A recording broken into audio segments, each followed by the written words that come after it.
I forgot, but I played it later, or I missed the time. I played it later anyway. But then I realized that if I don't take it as, if I'm working, I was thinking like, if I'm working and I get hungry, I will stop and eat anyway.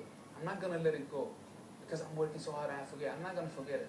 But so if I have Islam as a whole in my life, when you wake up, you have the schedule. Okay, now you're going to work. That time you have lunch, etc., etc. If you put it there, then it's going to be easy for you.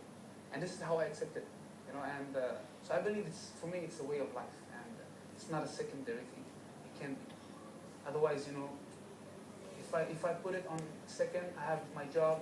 I'm going to sing. I'm going to the studio, etc., etc. Then I'm not gonna do it properly. So for me, I take it as a way of life. I mean, I was lost. I was very confused. I was really confused. Especially if we go back 7, 8 years from now, I had so many questions in my head. I was like, it doesn't make sense.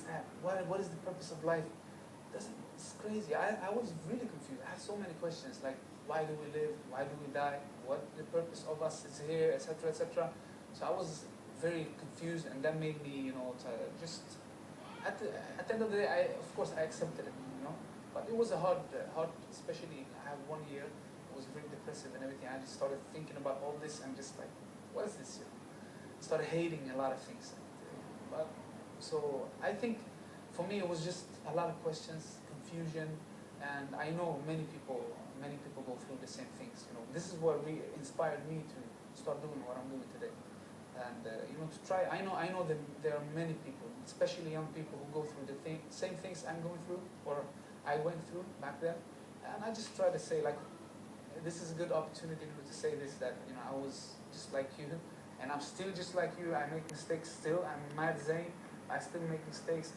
My faith, my iman goes down, and this is where it's important to have very good people. Alhamdulillah, have great people around me to always remind ikhlas, remember why you're doing this, etc., etc. So, bagaimana yang anda mendapat yang dikatakan tadi hidayah atau mendapat cahaya yang mengubah kehidupan anda ya? I believe that Allah puts guidance all the time. It can be anything. It can be like a way. It can be friends you meet. It can be something you see on TV, hear, whatever. All this, I believe, many things are guidance. And we just have to take that. If we don't take it, we get it again. If we don't take it, we get it again. And if we insist we don't want it, then I believe Allah leaves it out.